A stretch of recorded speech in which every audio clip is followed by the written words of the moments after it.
મોગલ આવે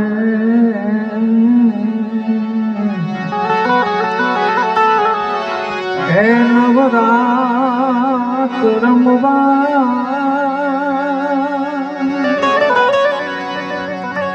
માતાજી કેવા કેવા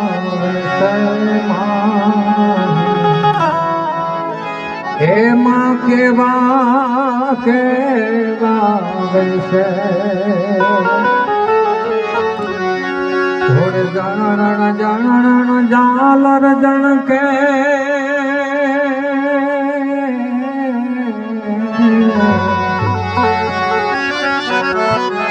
માં થોડે ખણણ ખણણ કાપી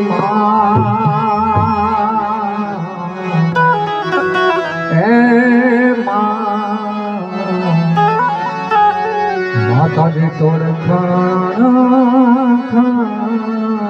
કાંબી તું સવને એ દેખે માતાજી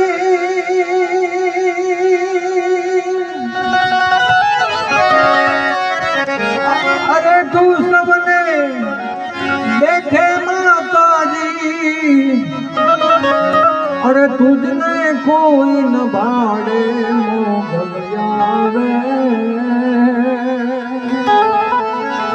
હે નવરાત રમવા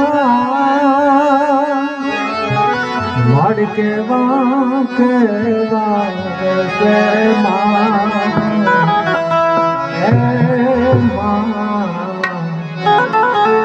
માતાજી કેવા કેવા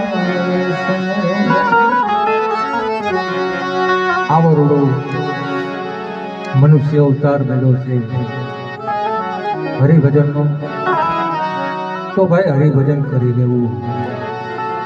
આમાં તો ઘણા એવા પ્રકારો હોય છે, સાંભળી શકીએ છીએ, હરિભજન કરી શકીએ છીએ, સેવા પણ કરી શકીએ છીએ. ઈશ્વરે આપણને એકવાર મનુષ્ય દેહ આપ્યો છે, પછી વારંવાર આ દેહ નથી મળવાનો. અને આ દુનિયામાં ઘણા માણસો આપણને એવું લાગે કે આ પૃથ્વી પર આ અવતાર લઈને આવ્યો છે કે આ ગાંડા ગધોડો આવ્યો છે, એ જ નથી ખબર પડતી. કારણ માણસને ઉઠે ત્યારથી જંજાળ, સાંજે સુવે ત્યાં સુધી, બાકી એક રાત પડે છે ત્યારે માણસને શાંતિ થાય છે. પણ ભલા માણા આવો અવસર મળે ને ત્યારે હરિભજન કરી લે. અને આવા માવતરોની પાછળ તો ભાઈ ભજનો આવા કાર્યો કરે ને એ કઈક પેઢીના ભૂત મહાન હોય છે ત્યારે આવા બધા કાર્યો થાય છે, નકર નથી થતા ભાઈ. અને એમાંય આ બાપનું પાત્ર એ તો ભાઈ અદ્ભુત છે. જે સંતાનોની માટે બાપે કર્યું છે પણ પોતે દુઃખ વેઠા છે, પણ સંતાનને જણવા નથી દીધું કે આ કોઈ દે એમ નથી કીધું કે આ મેં કર્યું છે. એની પાછળ આખો જન્મારો એને ભલા માણા વેઠી નાખ્યો છે માવતર. છતાંય સંતાનને કાયમ એના માટે કહેતો રહે છે કે તું મૂંઝાતો નહીં, કે હજી હું દુનિયામાં બેઠો તો ત્યાં સુધી તું મૂંઝાતો નહીં. ભલા માણા એ માવતરની સત્ર સાયા આપણા ઉપરથી વહી જાય છે, પછી દિવસો કેવા જાય છે.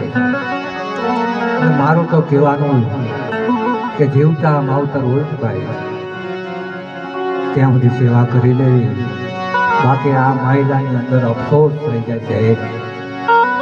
એટલે